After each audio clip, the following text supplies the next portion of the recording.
आणि यानंतर आता एक राजकीय बातमी आहे। ठाकरे बंधू एकत्र येत असतील तर आनंदच असल्याचं पृथ्वीराज चव्हाण म्हणालेत। उद्धव ठाकरे महाविकास आघाडीचे घटक आहेत असंही त्यांनी यावेळी म्हटलंय। तर उद्धव ठाकरेंनी कुणाला सोबत घ्यायचा हा त्यांचा प्रश्न आहे।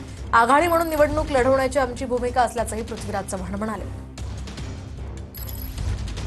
राज ठाकरे आणि उद्धव ठाकरे एकत्र येतील अशा सगळ्या चर्चा सुरू आहेत, त्याबद्दलचं तुमचं मत काय? आणि दुसरं, शरद पवार असे म्हणतात की महाविकास आघाडीच म्हणून स्थानिक स्वराज्य संस्थांच्या निवडणुका आम्ही एकत्र लढू। पहिला प्रश्न, आमचे महाविकास आघाडीचे घटक आहेत उद्धवजी ठाकरे। त्यांनी कुणाला सोबत घ्यायचं, कुणाला पक्षात प्रवेश द्यायचा नाही द्यायचा, त्यांना आणखी कोणी घ्यायचं तर त्यांचा वैयक्तिक प्रश्न आहे। आम्ही आता त्यांच्या घरात जर सबमिट झालं तर आनंदाची गोष्ट आहे, त्यात काहीच अडचण नाही आहे। कोणी जो या लढाईमध्ये सामील होणार असेल तर त्याचं स्वागत केलं पाहिजे। आमची तर भावना अशी आहे काँग्रेस पक्षाची की आम्ही महाविकास आघाडी म्हणून या निवडणुकीला सामोरं जाऊ।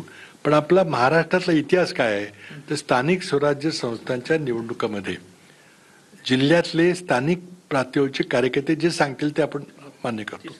शिवसेना ऐकेल, त्यांचं ऐकेल, आमचे काँग्रेसचे कार्यकर्ते आमचं ऐकतील। त्यामुळे काही ठिकाणी महाविकास आघाडी म्हणून निवडणूक लढली जाईल, तिथं मग जागा वाटपाचा वगैरे प्रश्न येईल। काही ठिकाणी स्वतंत्रपणे लढलं जाईल आणि निवडणूक झाल्यानंतर पुन्हा एकत्र यायची पोस्ट पोल अलायन्स आम्ही करू शकतो। कॅमेरा रोहन पवारसह विनायक डावरुंग, TVN मराठी, मुंबई।